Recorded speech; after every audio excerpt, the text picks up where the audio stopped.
Hi there, and welcome to the Fishing Daily podcast. Today I have Tom Pickrell, the project lead from the North Atlantic Pelagic Advisory Group, with me. Thank you for joining me, Tom. Yeah, thanks very much for having me. Tom, I guess we better start off with a little background on the North Atlantic Pelagic Advisory Group. Who are they and what do they do? Yes, certainly. So the group was created by members themselves as a sector-wide multi-stakeholder initiative of companies that were involved in the purchasing and sourcing of Northeast Atlantic pelagic species to try to address some of the shared non-competitive sustainability issues in the fisheries there. So they were concerned by some of the management decisions, and they thought if they can come together, work collectively, they maybe be able to influence this for the benefit of everyone. So how is the NAPA Group important in the fishing industry? So the NAPA Group, as it stands so far, represents a number of different areas of the supply chain. So we have retail, we have food service, we have processor, importer, supplier, and we've also got some feed companies, as well as some of the farm salmon companies that rely on the feed. So they're concerned with mackerel, um, blue whiting, which is a big feed component, and Norwegian spring spawning herring or Atlanto-Scandian herring. So these are the three issues that we're really concerned about. And how does the group go about making decisions? So the group operates on a level. We have different types of members. So we have paying members, which are members of our steering committee. We have non-paying members. So these are companies that have an interest in these fisheries, but that are maybe one step removed, or this isn't like a priority for them, a sort of priority species in their business, but they wish to support the efforts of everyone else. And so decisions are made by the steering committee, which is chaired by Seafish, who act as an independent chair. Is there any pelagic species the group is worried about at the moment? Yeah, it's the three key species that we're working on. We have the significant concerns about, and this was this sort of the stimulus for the group to be set up. It all started back with the certificate, the MSC certificate suspension of mackerel back in 2019.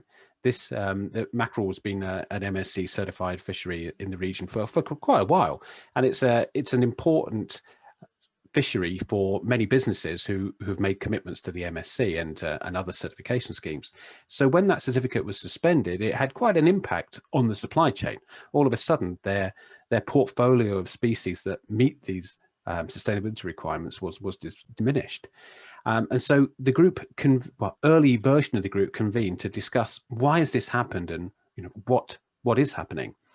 At the sort of the early discussions, it was realized that one of the key factor in the certificate loss for the mackerel was the fact that the quotas that were being agreed were exceeding the scientific advice, and there was no sort of long-term management for the stock.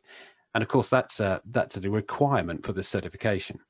But when they looked into it, the same situation was happening for herring and blue whiting, and that certificate for those fisheries was at threat. And what we've actually seen is no management changes had happened in the sort of the last year, and as of December last year, the MSC certificate for herring, North Atlanto-Scandian herring, and blue whiting has also been suspended. So we're now faced with this situation where we had these three stocks that had some very good MSC certified fisheries within them. That was obviously of huge importance to the market. Then that's gone now.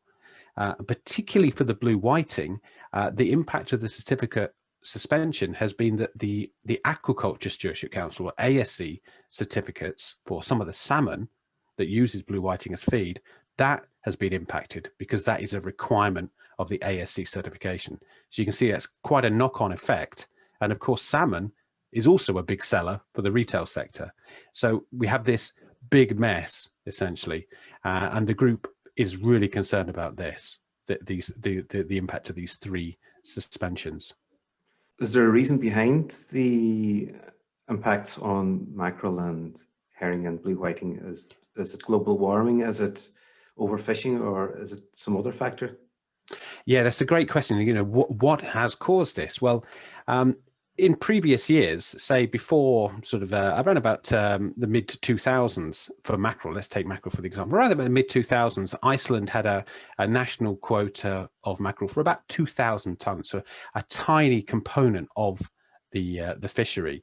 And what we've seen is a westerly migration of mackerel from their sort of normal distribution in the Northeast Atlantic into Icelandic waters, sort of moving beyond Iceland into Greenland. And of course, those countries are now seeing sort of an influx of mackerel into their waters, and their boats are able to catch it. So a fishery has emerged, and of course, it's a valuable product. And so what we've seen is the countries that never really had a share of the quota calling for a larger share. And that's causing some sort of issues with the allocation of quotas, as you can imagine, because no one really wants to give up what they've already got.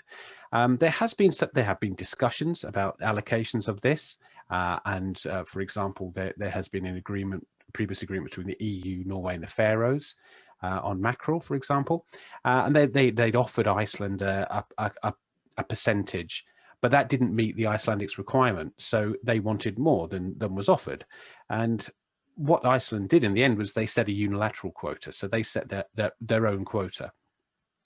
And what you have as a result of this is, with the setting of these unilateral quotas, which are outside of a sort of a collaborative agreement, is when you add up all the individual quotas, they exceed the scientific advice.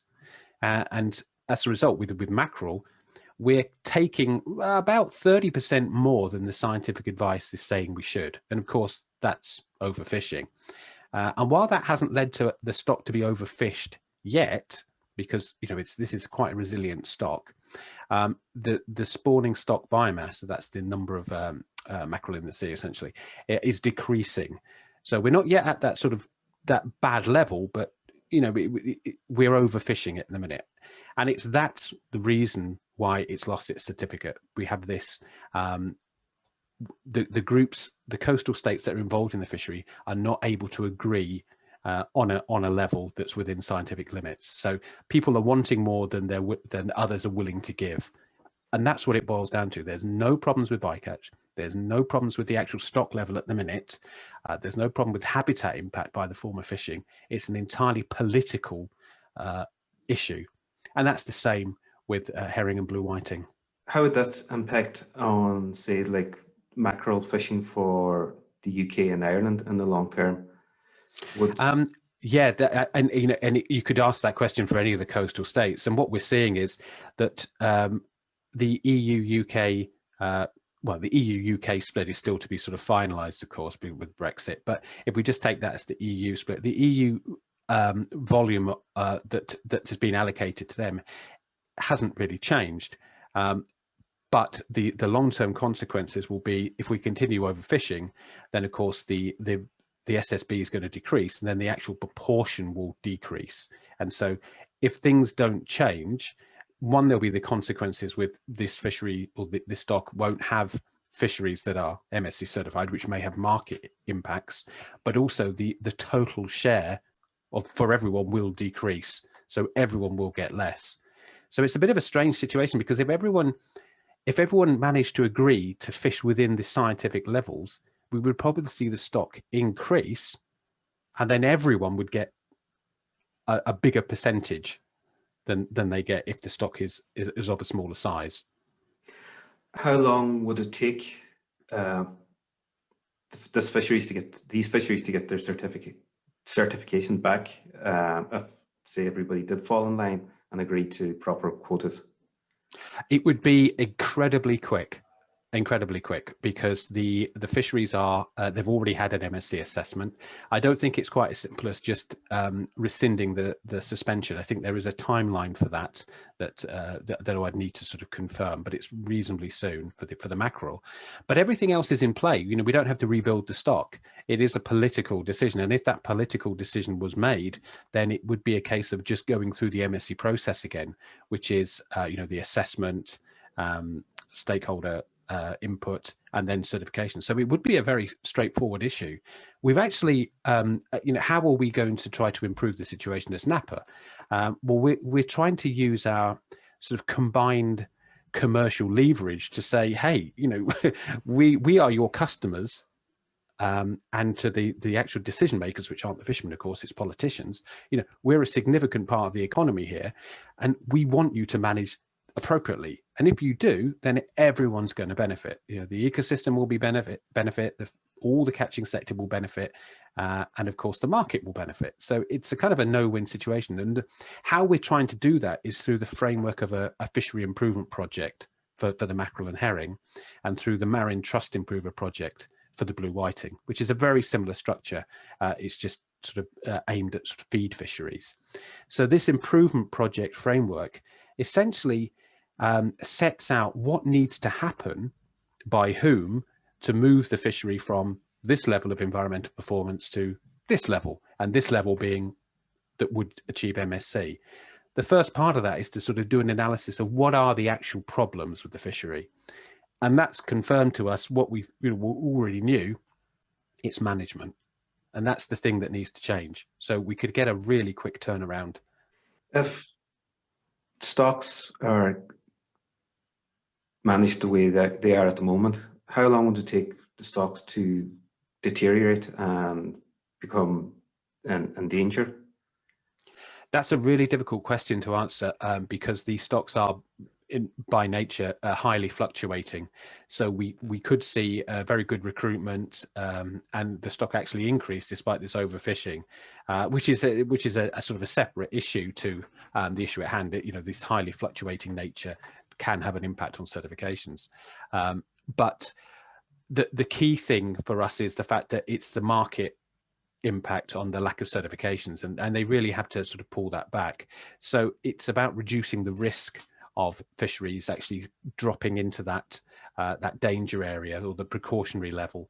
So yeah, by managing appropriately, not only do we greatly reduce the risk, but there should be more fish for everyone. So is there anything new on the horizon for Napa in 2021? Yeah, 2021 is going to be a big year for Napa. I mentioned the fishery improvement projects.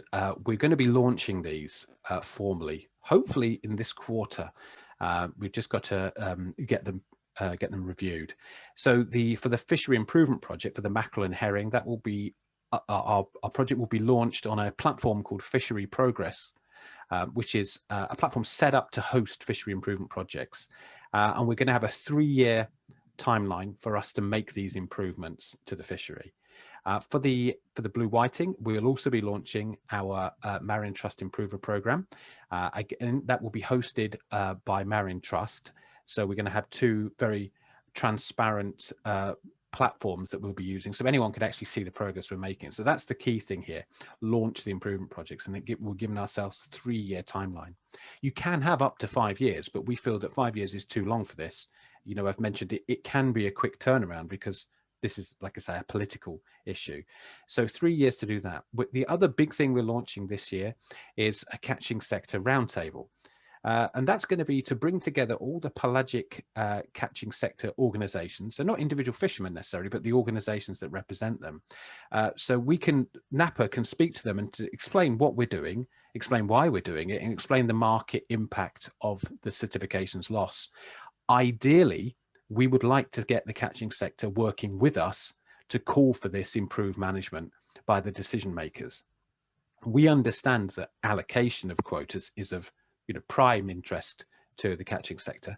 Napa is completely neutral on allocations. We're across all the different coastal states, our members, and we have no position allocation. We're not saying, this coastal state should get this percent. That's not what we're about. But what we'd love to see is if the catching sector are able to come to an agreement that works for them, then we will get behind that and support them. Because if we can go to the decision makers and the politicians or the civil servants and say, look, we're the key stakeholders here and we're all saying the same thing, then there should be nothing that stops them from making that decision. Tom, thank you for that. It's very interesting. I'm sure our readers and listeners will have a lot of questions about it, and maybe we might have you back on again if we do. Would that be okay with you? Absolutely, it'd be a pleasure to update everyone on how the improvement project's going. And the next big thing on our calendar would be, in terms of decision making, will be the coastal states meetings, which take place in October. And that's where the coastal states, EU, Norway, Faroes, Iceland, etc., they come together to discuss and make agreements on what happens with these fisheries. And then the decisions are essentially ratified the following month by the Northeast Atlantic Fisheries Commission, which is in November. So we've got until October to convince these decision makers of what needs to happen. So we'll be rolling out a comms strategy, lots of advocacy in the meantime. So it'll be great to update you on how that's happening and what advances we've made. Well, we're looking forward to that, Tom. Thank you very much. Yeah, thank you very much.